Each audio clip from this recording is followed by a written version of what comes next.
Greetings and welcome to the 13th and final Movie Night Extravaganza takeover of the This Is Revolution podcast. My name is Forrest Miller, the host of Movie Night Extravaganza. We've covered a wide range of movies during this last year. Just in case you missed any of the episodes, I figured I'd go over the list so you can go back and watch them later. I know you will. The list has included JFK, The Player, Mikey and Nikki, A Woman Under the Influence, Network, The Conversation, Ran, The Battle of Algiers, Chinatown, Fargo, A Clockwork Orange, and The French Connection. For this series, we have tried to stick with movies that are historically significant rather than the more eclectic mix of movies we do on Movie Night Extravaganza. Our final film has a lot in common with the previous entry to this list, The Battle of Algiers. They definitely stand out as siblings. Tonight's movie is the 1969 French-Algerian political thriller, Z, by the Greek-French director Kostas Gavras. It is based on the 1963 assassination of opposition politician, doctor, and anti-war activist Grigoris Lambrakis, but is actually a commentary on the events leading up to the 1967 Greek military coup, which led to the regime of colonels and the abdication of King Constantine.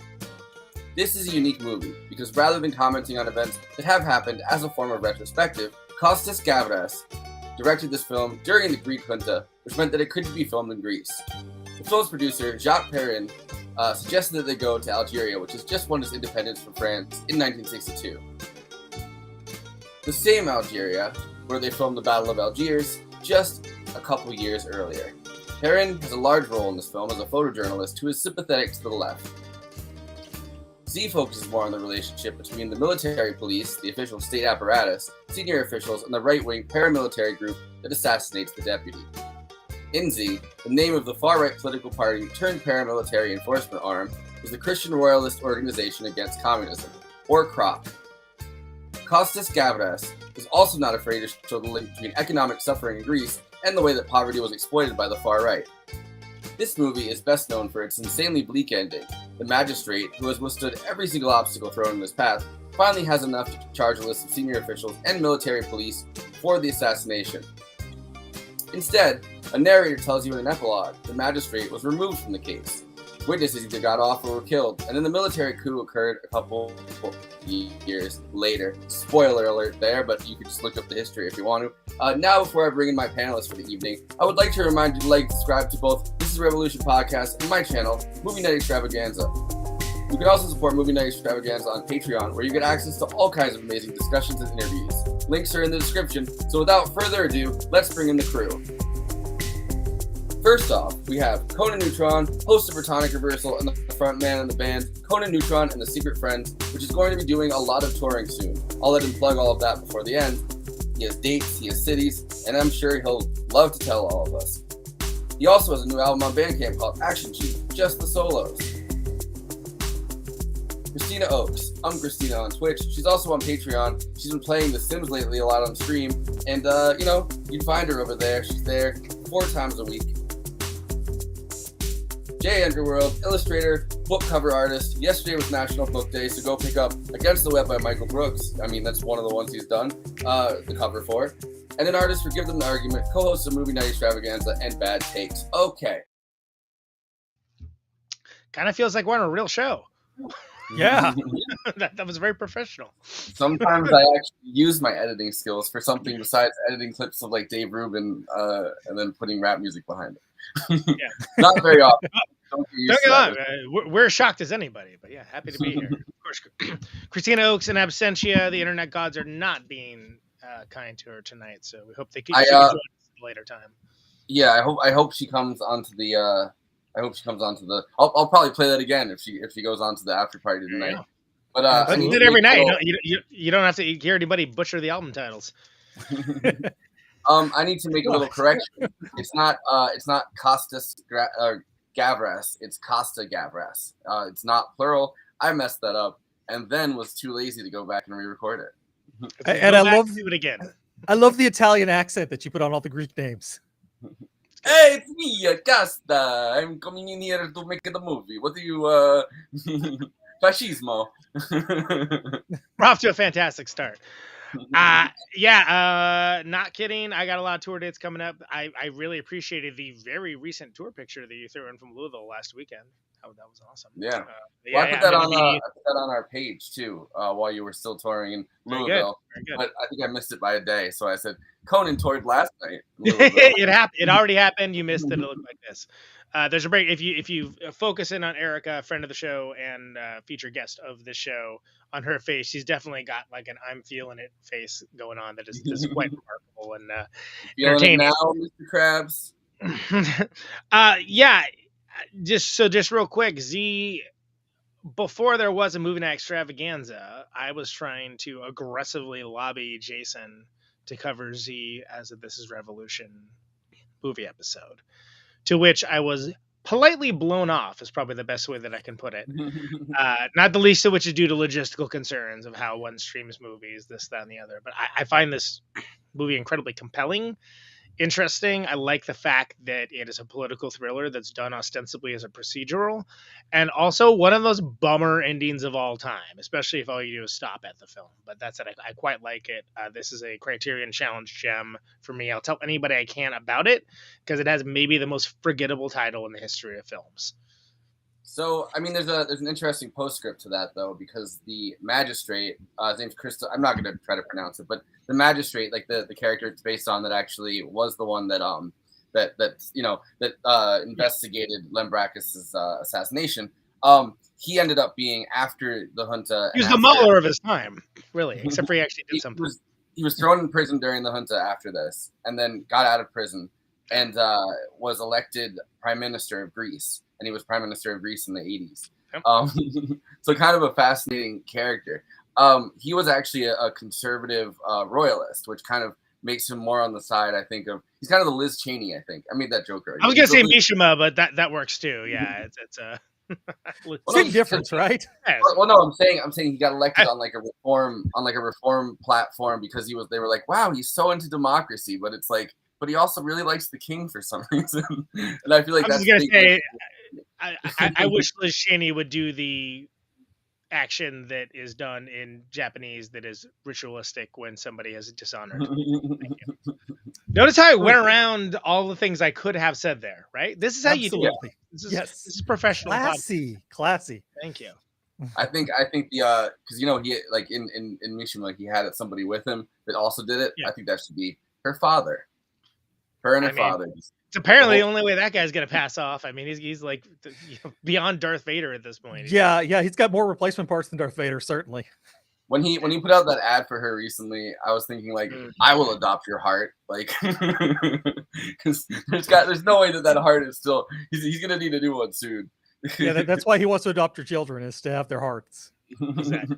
It's Occam's razor, really. But I think that like it's interesting that the politics of this, even though they are so long ago, like literally a generation before anyone on this show, it still resonates. It still resonates in a way that a lot of the things that they're pointing out that are problems are still problems. Just the mechanisms and the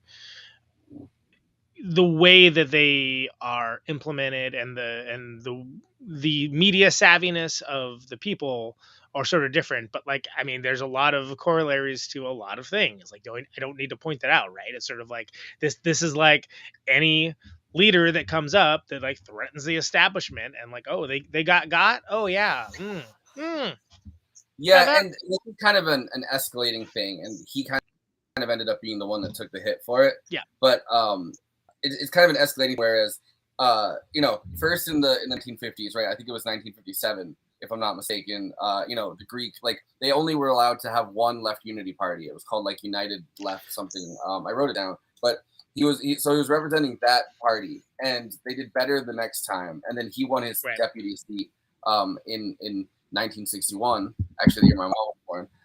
But he won his actually both my parents, but he won his deputy seat, and then they realized that like this party was only going to do better and better, which is a story that we've heard throughout not just Europe, but like South Asia, like Indonesia had like their communist party was doing better and better. This was not a communist party. This was just kind of a left unity party, I guess. Which when do you ever hear those words anymore?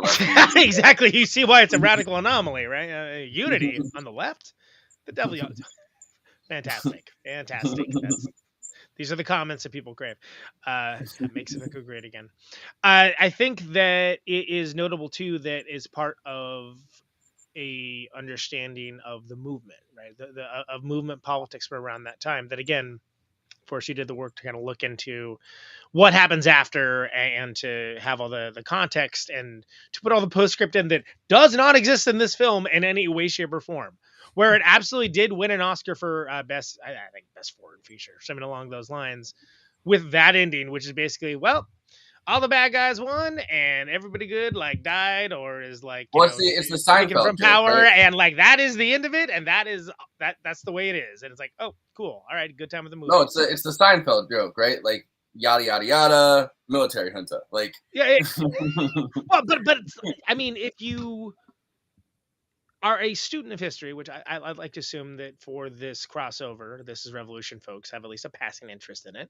And if you're a student of film and you enjoy things that are not just like light popcorn fare, as movie night extravaganza fans do, then I think that like you can find a lot to like love here. That you get the bleak allegory part of it, and then you also get the. It didn't exactly, it didn't exactly end there, but for the purposes of a narrative structure, it does. It did end there, and like that's why it's important to like learn about the history, because this stuff has happened again and again and again, all these different countries, et cetera, et cetera. I agree. The Proud Boys did like this movie for all the wrong reasons. They thought it was a bunch of cool guys doing cool guy stuff, is what they thought. Yes, but like. Well, also, I think it's important to note that this movie is being filmed. It was being filmed in like 1967, 1968. This is very much an ongoing. This is like ripped from the headlines when he did this. Like very much ripped from the. I mean, it was absolutely like there was not. And think about this: an era without cable news, right? And without like embedded reporting and any of that. I mean, it's notable for a lot of reasons that I feel like. And I feel like Battle of Algiers is in the same way. But I think Battle of Algiers actually is the more popular of the two. And I love them both. But I think it gets all the praise. Whereas I think like with Z, it kind of shows a different side of it. Because again, I'm going to throw back on it. It's the procedural aspect of it. How did this happen? It's how we all wanted Mueller to be. And how we kind of expected him to be, instead of just being like, looks like there were some crimes, y'all. Pretty crazy. Better look into it. Yo, wasn't that your job? Wasn't that your thing? You were supposed to be doing that. That's like literally why you were hired, right? I think something happened and we should investigate it more. And it's like, what were you doing? Someone should definitely look into that. Yeah, you are the one that should look into that. Yeah. Jeez. If only there was some kind of federal bureau of investigation and some guy was in charge of it, and he could investigate things. I don't know, man. I'm leaving. They're really busy doing agitprop on Twitter. Anyway, so that's. I have my role. He's gonna show up on the show Mueller, she wrote. Oh, I was gonna say I have my role as Sam the Eagle in fucking the new Muppet movie coming up. I can't stick around. You know what I mean? Like exactly. Yeah. got big Sam Um, Beagle energy for sure. Yeah.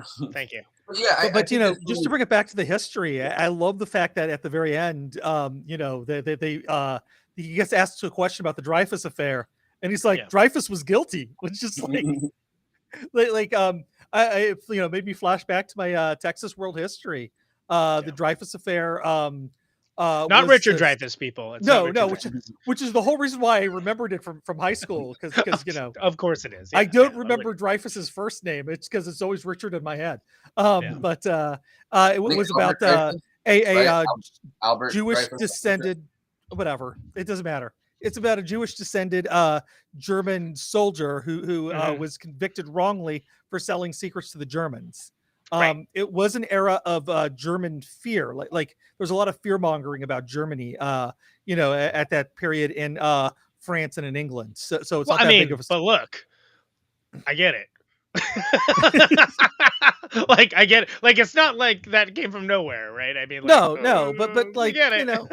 But yeah, again, at a certain point, it does become almost like comically propagandized. Sure. Yeah, and like basically the proto-fascists were like against Dreyfus, which if you kind of look at the if you've ever met Richard Dreyfuss, he's a delightful man. Anyway, yeah, absolutely. Yo, his son. That's why proto-fascists don't like him.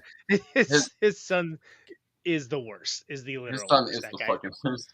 That guy sucks. He's not funny. He's not interesting. He's a fit. Like anyway, whatever. We need more. I have a funny story with the same kind of thing. As a kid, I remember learning about the Dreyfus affair because I was absent from school one day when I was in like 7th or 8th grade, and we had to do a report on one country in South America. And because I was absent, everyone took all the good countries, so I was left with French Guyana. And so I did an entire report about Devil's Island. What's wrong with French Guyana? I like the character as I don't know. is. I just didn't know anything about. Everyone else got all the good countries. That's amazing. Brazil had a movie based on it. Yeah, you know all that goodwill that we just built up for the last 17 minutes gone. That's gone. But we jumped up 5 spaces. Fans will know. But no, so I ended up like focusing like a good amount of this report on Devil's Island, which is where they kept Alfred Dreyfus, I guess. Not Richard Dreyfuss. Richard Dreyfuss was kept somewhere else. But real quick, I want to point out, everyone loves Sorcerer. I like Sorcerer a lot too. I love The Wages of Fear more as a film. The main actor, Yves Montand, I don't know, I took German, man. He also plays Z.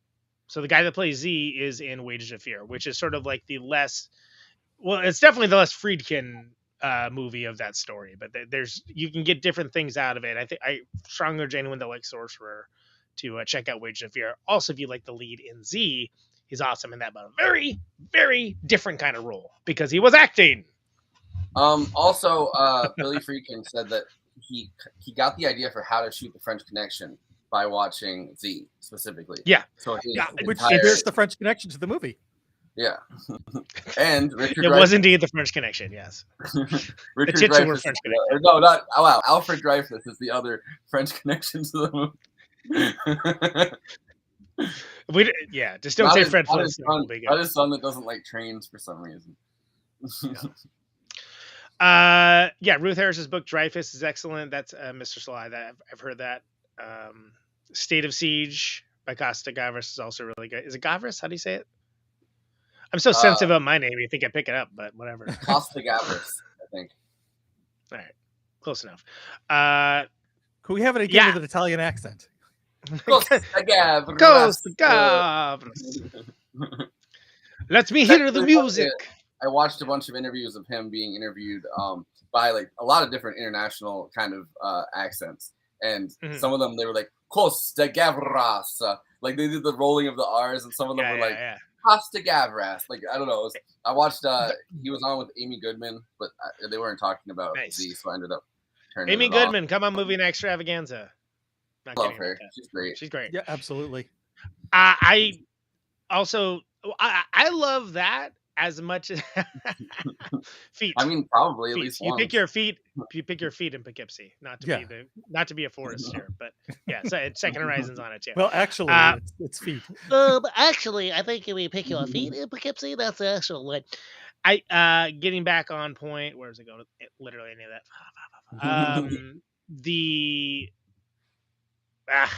Lost it.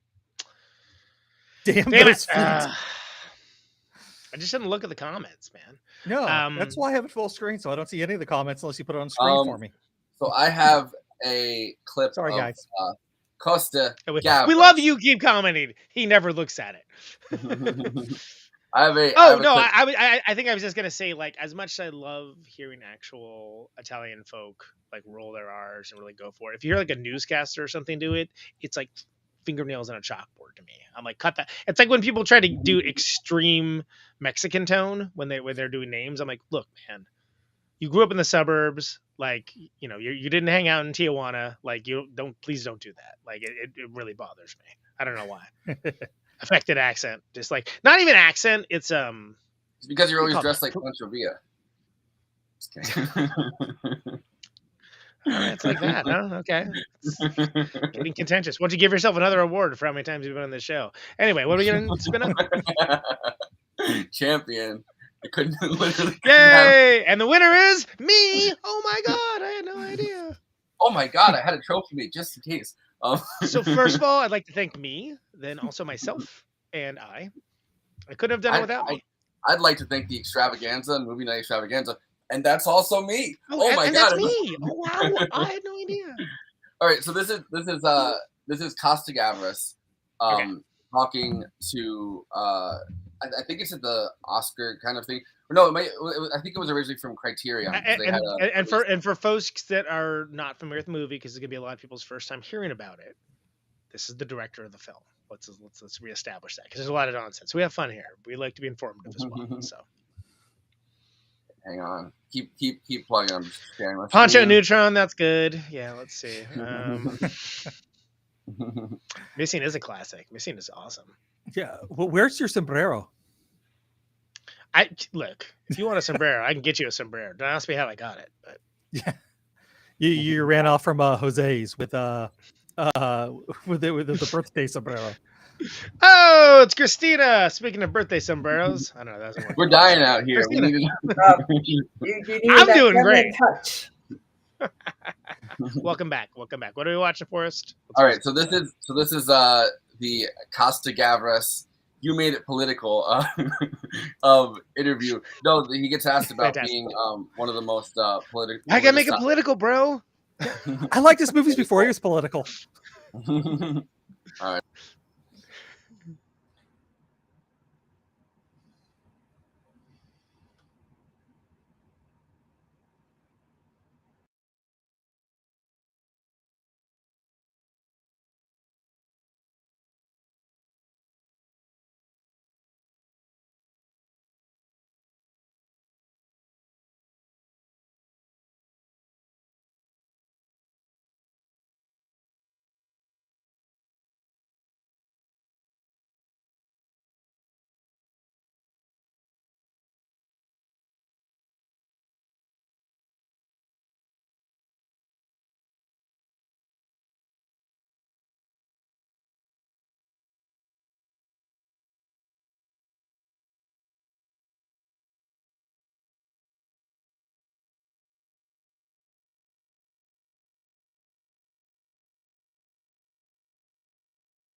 I guess there isn't sound. Hold on. Should have had sound.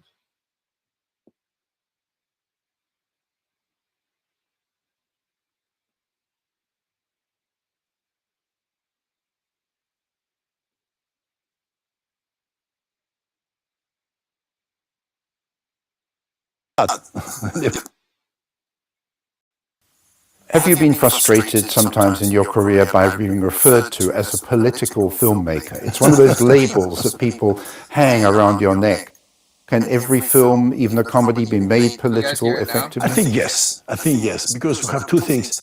Roland Barthes, I'm sure you know, used to say, every film is political. Or they say, every film politics, or can analyze every film politically. And I give you an example. When I was very young, I used to see the movies with Esther Williams. You remember Esther Williams? Oh, yes. Beautiful. Right, With right. extraordinary swimming pools, Yes, of with a course. big house, with a beautiful pink car. And I would like to go to the Americans to say, this is America. The image of the America for me, it was coming from, I received it through Esther Williams movies, which were just comedies with beautiful girls, with a light story and so forth. So they played the political thing on me. They make me create an opinion which not right, very positive opinion about the Americans. I thought, but the American life was much more complex than that. And everybody knows that. And I discovered that later. So for that, I say every movie is political. What's political? It's what you understand or what you bring out of the movie when you leave. But you have covered so many bases in your life, and you've brought to each of them a kind of perspicacious approach, which is political, but in another way, it's very human. I think all your films Absolutely. are very, very human. And my philosophy of movies is when you go to a movie, you don't go to listen a political speech. You don't go either to university to learn something about historical events and so forth. You go for the show. The movie, it's a show. You go there to have emotions, to like, to laugh, to love, to hate, all those good emotions. You can do something in your life after it, or you do nothing, but the movie, it's that. It's a show. So I'm trying to make all my movies, whatever could be the story, to make also, of course, a show.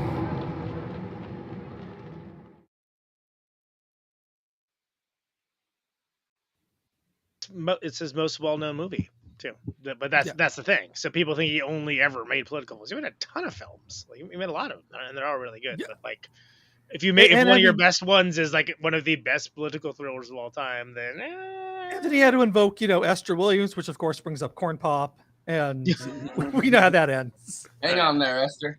Once you invoke Corn Pop, Brandon gets real excited. Anyway, go ahead.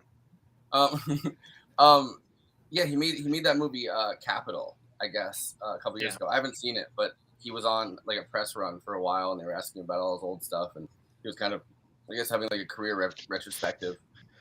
Missing's really good. That was invoked earlier. That's this businessman goes to Chile to investigate disappearance of his son after military takeover. Yeah, at one point he decided to kind of lead into it, yeah, he's in Lumiere, which is actually wild and underrated, where it's like a bunch of different directors doing things. There's a lot of really cool stuff that he's done. He's had a very storied career.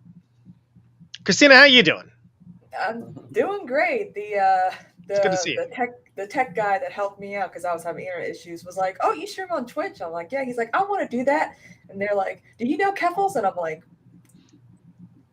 Wow. kind of, yeah.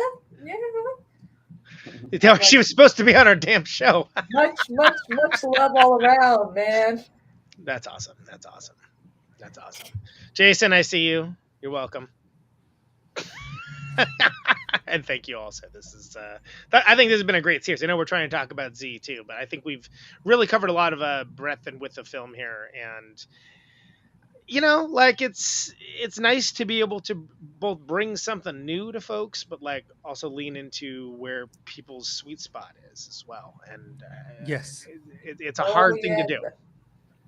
And I was actually surprised with the poll that I put up on our Twitter. But like group. no one had seen the movie. I thought half the people in this panel said no. No names mentioned.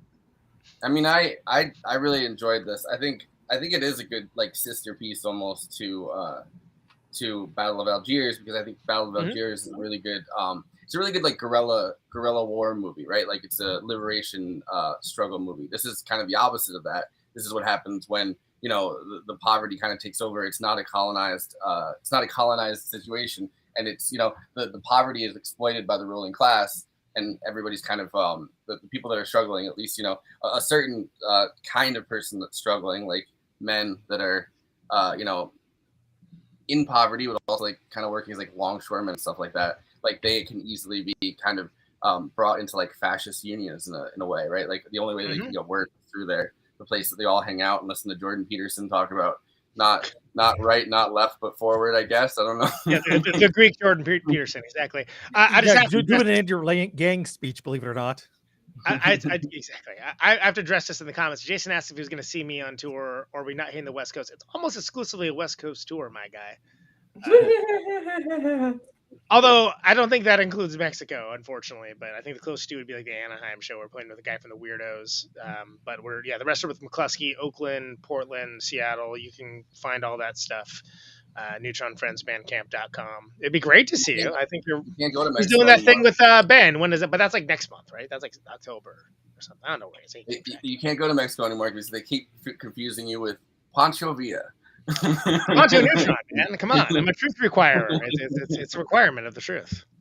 Thank you. I love how everyone's she's talking never about been that, where- the coup in Chile. What about? I In mean, the comments. oh yeah. Well, because that's missing. That's another Yeah. thing that he did. That's similar-ish. It doesn't end quite as Nazis were involved too. Yeah, as one does. It's the law. Yeah. Next Well, but time here in Nazis South show in South America- America, y'all. Yeah, there's got to be Nazis. Nevada. I mean, no offense to Nevada. But... Is it the jacket? We are playing Las Vegas. I give off Nevada vibes. You kind of do. I don't know. You get that soft-spoken Harry. I was it Harry Styles, Harry Reid Harry kind Styles, of Harry vibe. Reid, whatever. Practically the same dude. Yeah. Exactly. Yeah. Well, now I'm just picturing Harry Reid in a dress and with Olivia Wilde. But no, so I want to, we're halfway through this. Why don't we save this for the after party? Exactly. Yeah. But, so the fascism part of it really. Nevada is like the developmentally disabled sibling of California, by the way, and we say that as a compliment. But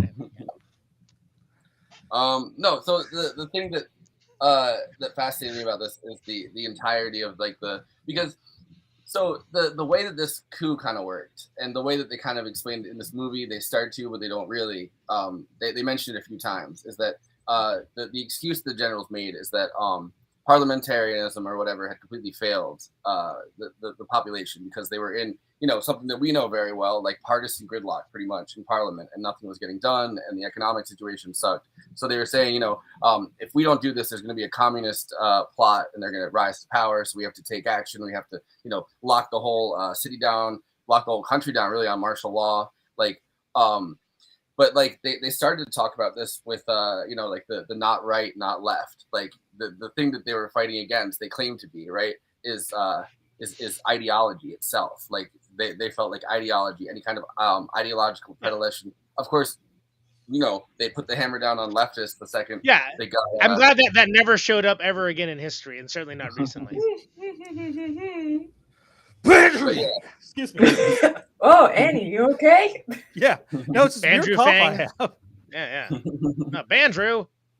But I think we're very much in the age of post ideology, which is kind of what made this movie fascinating because the very thing is that it isn't ideology. The ruling class ideology is obviously a far right ideology, but they pretend it isn't, and they hide it behind this we don't have an ideology. Our ideology is just the state. And it's yeah, my God, that's an ideology, number one.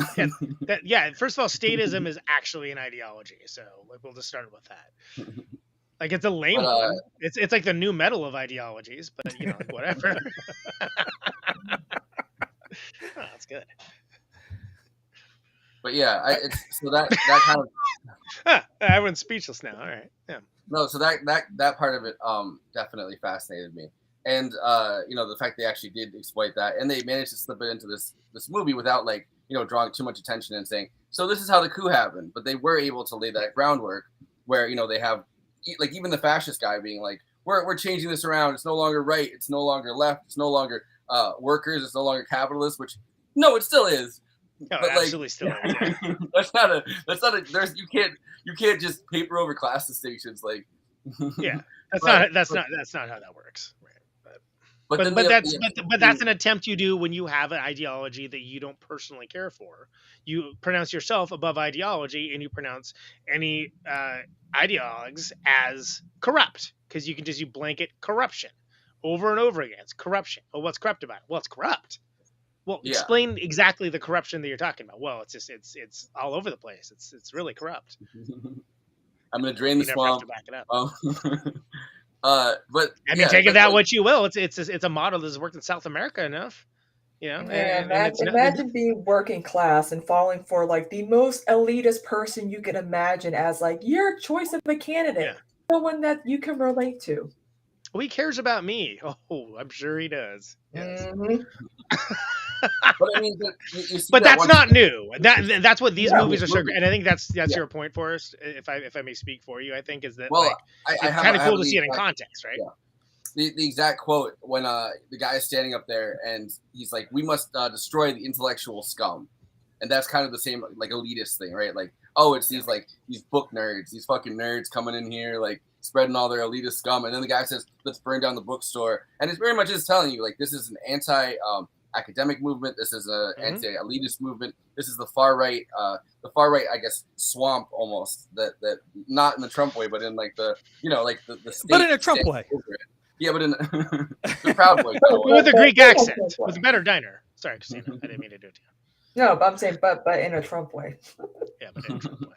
Here we go. All right. No, and I think that's what I like most about these kinds of movies, like Z, Battle at Algiers, et cetera, as it puts in historical context. And you see that, like, look, the actual mediums themselves have changed, but the tactics have really been tried and true since before we were born. Train the bookstores. God damn it.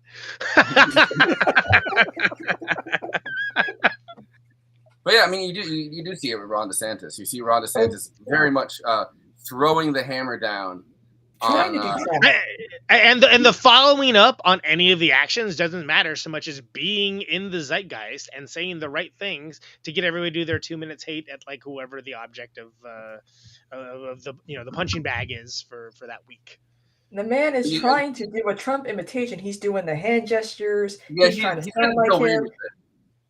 He's getting real weird. He has the red tie that he wears everywhere now, and it's too long for him. And he wears the padded jacket to try to be like, it's almost, which is like when a little kid. It's like when a little kid wants to imitate their dad, and they dress like their dad, and they like wear, you know what I mean? And they're like, they do the same. If I may, to me, it reminds me of something like Silverchair or Candlebox, where they tried to emulate the things that they thought made Nirvana interesting that were not at all the things that made Nirvana interesting.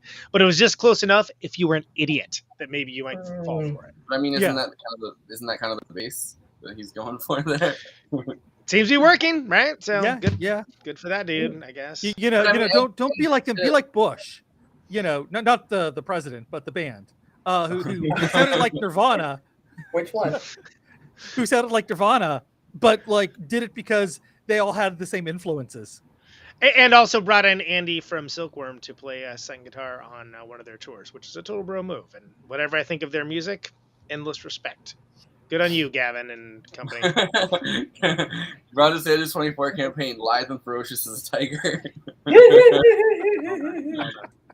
Yeah, that scene is normally you invoke Bush in this show. It means something entirely different. So I see where everyone's starting to flip out, myself inclusive. Like, what? That Prescott Bush is his second record. It's great. No, but that scene right where the magistrate tricks the one guy. I don't know if it's Yaji or like they have the whatever rhyming names, but Yagi and but like Yogi and Yagi.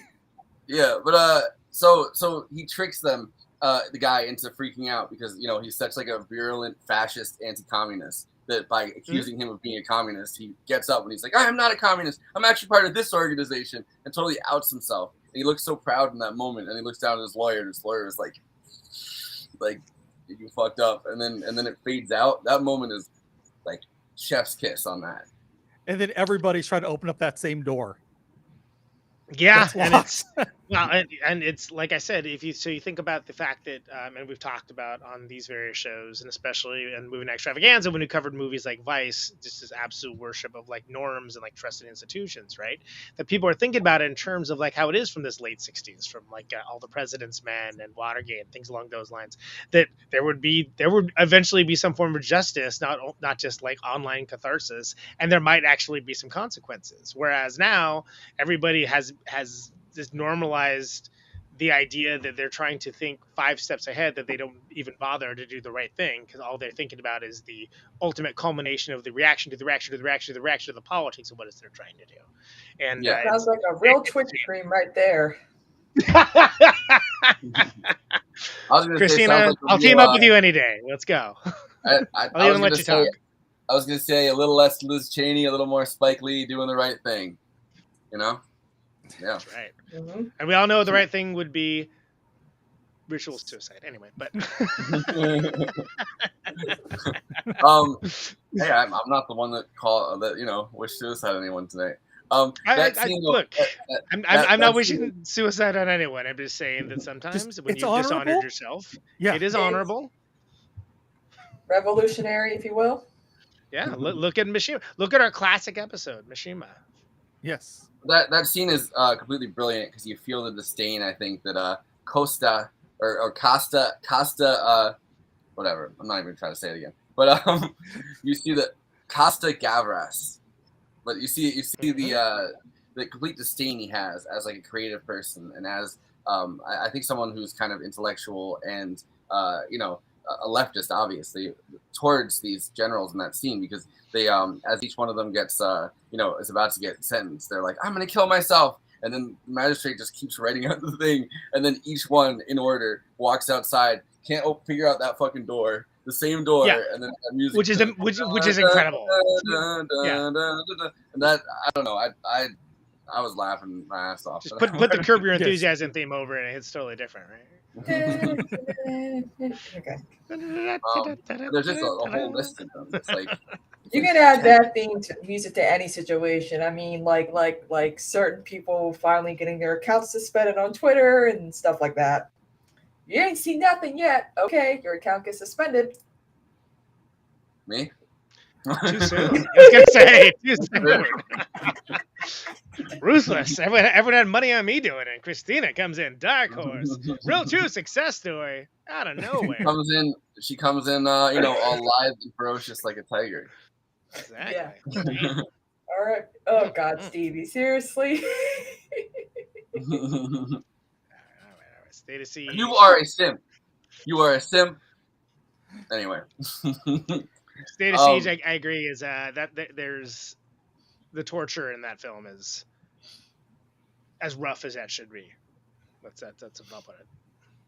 Curb theme to the Pol Pot administration. Yeah, all right. But I think it's also this film does a good job showing how, in the case of like these fascists and this paramilitary organization, like the wording of what they're talking about, right? Like complaining about their health bills, or like a rich person gets a cold. Like it's the same line that the other guy says, like, oh, a rich person gets a cold, he can just take care of it in a week. But, I have these huge medical bills. That's the whole thing.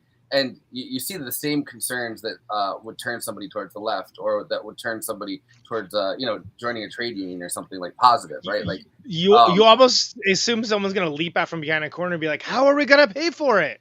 Like it's so relevant today. Yeah.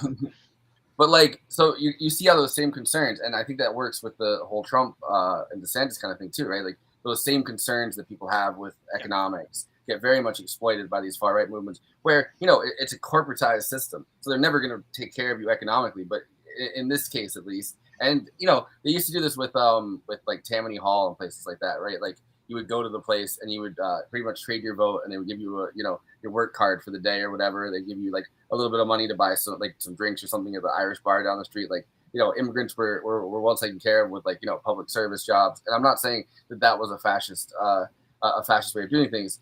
I don't think it was, but like you do see how politicians used to very much exploit, and still do to some degree, very much exploit these positions. I think for people who are economically deprived. Yeah. I mean, I think 100% that still happens. It's just that the mechanism of doing so is ever so slightly more obfuscated to avoid basic scrutiny. Whereas with the Tammany Hall stuff, it's like, yeah, we're doing this. Who cares? And it's like, oh yeah, you can't do that. The fun cigar chomping weird boss guy, yeah, Daniel Day-Lewis is just running around doing stuff. It's like, all right, great. The greatest Tammany Hall boss actually that ever was Al Smith. He was kind of, once he was governor, he was kind of Roosevelt before Roosevelt, and then became Roosevelt's enemy because Roosevelt was a dick to him. But he became Roosevelt's main rival. But Andy's gonna do that to me any day now. But he went from cigar chomping like Tammany Hall boss to becoming governor and actually starting like the programs, like, you know, unemployment insurance and stuff a decade before Roosevelt, you know, continued his programs. It was back when Roosevelt was kind of a dandy, though. I think he kind of mellowed out as he got a little bit older.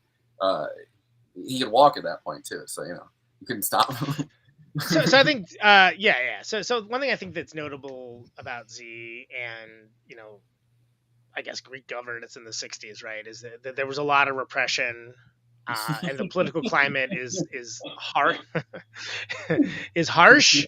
But I think it's notable to me in the fact that you see a prominent activist kind of raising the right questions to potentially change, to start the wheel of change ever so slowly rolling.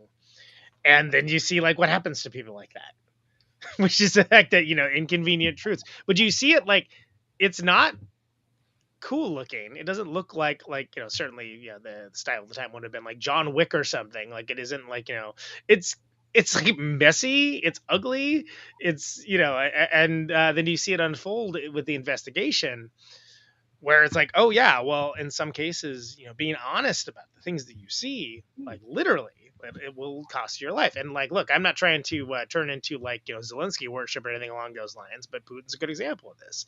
Look at oh god, the freaking Navalny, right? Like, you know, look at him, like, where it's just like, oh my god, like it's almost, if sometimes like it's lucky if you just get killed, right? You just have your life ended in other ways.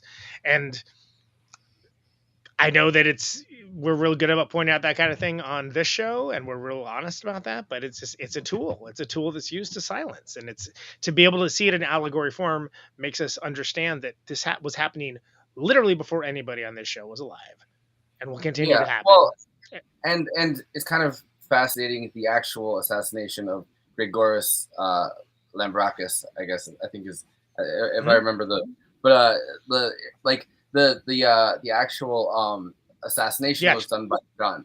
He was shot 3 times. So, but to have it happen in this with the police batons, number one, it just gives you a good way to open up the guy's jacket and be like, oh, he really is working for the cops. It's a nice, easy sign of that without like, you know. But also, it kind of makes it a lot bloodier and a lot more gruesome, and you have to you really have to beat someone to death. Like, it's not just, you know, somebody runs up to you kind of cowardly and shoots you twice and runs away. Like, no, like it's you've got to stand over the person and just keep hitting them, and you know, if somebody throws you off, then you have to come back. Like, it's just the most gruesome way that they could have done it.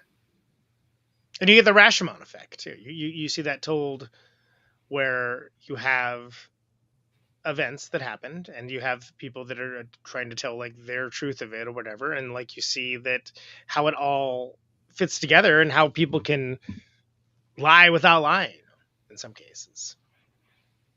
Yeah, and you know, the plausible deniability of the state itself, right? Despite the fact that like even people, like, I don't think that the one guy that he meets with that isn't I guess he's there when it happens, but the guy that's not the security chief or the head of the military police, the other guy that he kind of meets with is a lot more of like a little snake, and you see like he's a little bit higher up.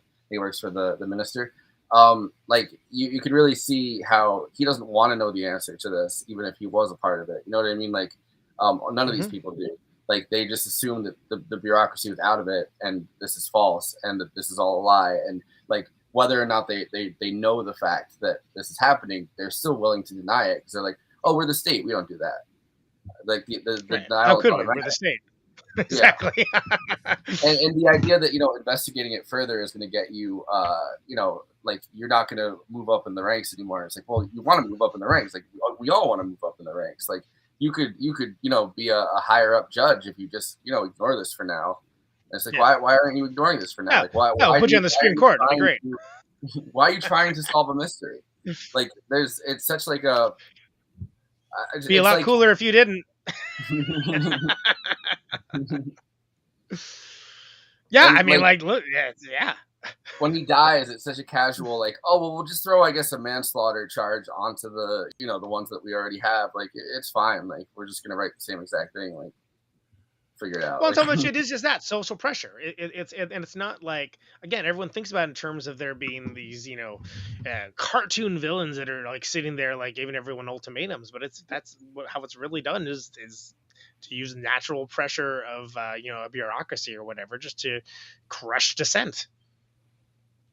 Which isn't as sexy. That's not as sexy of a story to tell, but like it's so deftly done here. Like it's when it's incredibly done well done. right, like I was thinking about like what makes a compelling comic.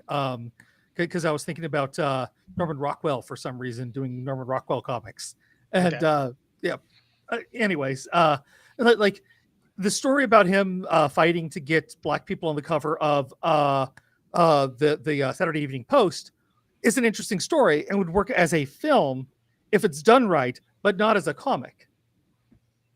Right. Well, the medium matters, and again, exactly. And so like doing something that's so nuanced like this works as a film, especially the way they did this. And I don't know if it could work in another medium as well. Absolutely, and again, harken back to what I said. Like, remember, this is before the 24/7 news cycle. This is before Americans. Not that we have a vested interest in like foreign policy and foreign politics now, but at the time it was like almost comically less grandiose. And the idea that like just you wait until we get to the after party, because the only place that you can really find the clips that I pulled, because we're gonna get more historical. In the after party, I guess. But the only way that I could really find a lot of these clips is to go to like the British Path news, like YouTube channel or whatever, where you have to listen to the guy like explain the news. He's like, the other day in Greece, something happened. Like with the speaking of historical, we're also going to get to the bottom of where I can get a Blondie T-shirt like Kristina, because that is awesome. Oh! I mean, I'll definitely save it for the after party. Make them pay for it. That's why I say yes. Hey, before we sign out, should I play the intro again for Kristina because she didn't see it? Or why don't we save it for the after party? Oh, I'll do it. I agree with that. Yeah. Because I wouldn't mind. I know I've been doing all the talking on this, so I apologize for that. But it's what I do. I'm known for it. I've been enjoying it, more. Until I replace you. Right, exactly. As we firmly established. I mean, I'd love to hear everyone else's final thoughts on this as well, and then it would be worthwhile, I think, to kind of wrap up the series, because I think the series itself has been super cool. I think so. I mean, yeah, and I'll read through the list again of movies before we sign out. Before we after party forever, as we firmly established. But Kristina, I want to hear your final thoughts first. Well, I mean, I thought the reason why I saw this film was because I was like, is there a movie named Z out there? And I was correct. And I thought it was, quite interesting and, very, very too like on the nose when it comes to a lot that has happened in our history. And did you go for the other 25 letters too? Like, is there a movie called A? Is there a movie called B? She started doing alphabet movies. She's like, yo, I'm good with the one. Gotta do letterbox one-liners on movies that just begin with one letter of the alphabet now. Was it Q, Andy? Notice I'm directly asking Andy this. Was it Q that was like the giant serpent that would eat people that flew off the buildings? That sounds right. Talking about? Yes. Yeah, next watch Q with the pterodon. Thank you, Jacob Virgil, in the comments. Can't believe I did the esoteric sci-fi this time. What's the word? Yeah, no. It's been a minute since I watched it, so it's not fresh in my mind. The special effects are not great, but no. But since we've been talking about it, he's watched it and the sequel and the other 3 sequels in that 30 seconds somehow. He just has a bunch of TVs going. That's back when Q was a little more fun, right? M is so good, Mr. Sloth. That is my favorite alphabet movie. Probably. Oh yeah, that's a fucking good movie. M is. We haven't talked about any of the old like movies that are that. I mean, Andy and I talked with Jay Hutch about Maltese Falcon. I guess that's the closest we really got. X. Oh, that's I haven't seen that yet. Yeah, no. Nor have I watched Renee's show the way they covered it, because I want to watch it first. Yeah, same here. But Andy, let's hear some final thoughts. I have been waiting for an excuse to watch this movie. It's been something that I've been wanting to watch for like 25 years, and just like either it was just not happening that I was going to watch it, or I just I didn't have. This movie's good. I can't watch this. Yeah, no, I gotta watch. I gotta watch this bad Russian film with Antonio Banderas in it. But no, it is one of those things that I've been wanting to watch for a while, and really glad that I finally had an excuse to watch it, because it really is an absolutely masterful film. Again, of doing something that works very distinctly in this medium of film, and wonderful storytelling, but also brings in other, other classic films like, Kurosawa, like I can't think of the others off the top of my head, but like it really is, that ripped from the headlines kind of thing. It's everybody does a terrific job in this film, including the guy who had the same shirt I had in high school. I thought you weren't going to get it in time, and you got it in right before the buzzer, and I appreciate that about you. Yeah, it's an ethos. Yeah. So, hold on. All right, so we got JFK, the player, Mikey and Nikki, a woman under the influence, network, Bran. Say it, Andy. Conversation. I'm not gonna say it here. Come on. Battle of Algiers, Chinatown. Forget it. It's Chinatown over there. Fargo. Directed by no one. Crazy. Yeah. The French Connection, and of course, Z, the last letter of the This is Revolution alphabet, apparently. Yeah, it starts with JFK and ends with Z.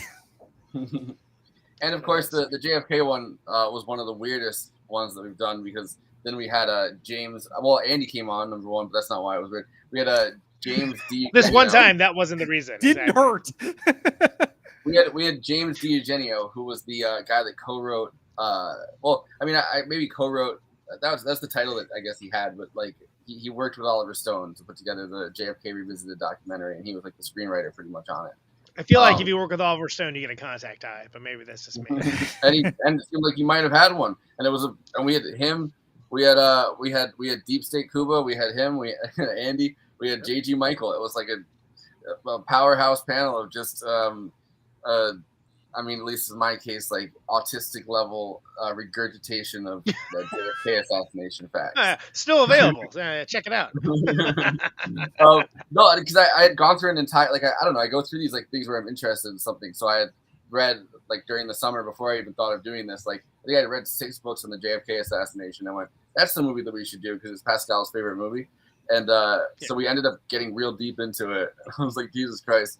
And then we also, I mean, we had Phil Barber, he was on, or John Barber. Wow, I don't know why I said Phil. I knew someone named Phil Barber one time. You're just aching Barber, for him to smack you down again, is what it is. So we had John Barber, and he was the guy that he got the Jim Garrison archives after his death. Yep, that's right. Kind of fascinating. Just don't ask him about Dan Rather, and you'll be just fine. By the way, I can say at least 9 of these are badass, of course, because I'm on it. But the Fargo is fantastic as well. I was very sorry for not being on that one. Kristina is in rare form on that one. I really like the 2 Cassavetes ones that we did with Matthew Film Guy, like that. Mm-hmm. That I feel like that was top tier nerd shit, like film nerd shit. You know what I mean? Like, I mean, yeah. Like look at the constituent parts, but if that's your deal. And then I had to find out he tried to get with my grandma at a party and made it weird, and you know what I mean, like. Matthew Film Guy, not John Cassavetes. No, I'm kidding. No, John Cassavetes trying.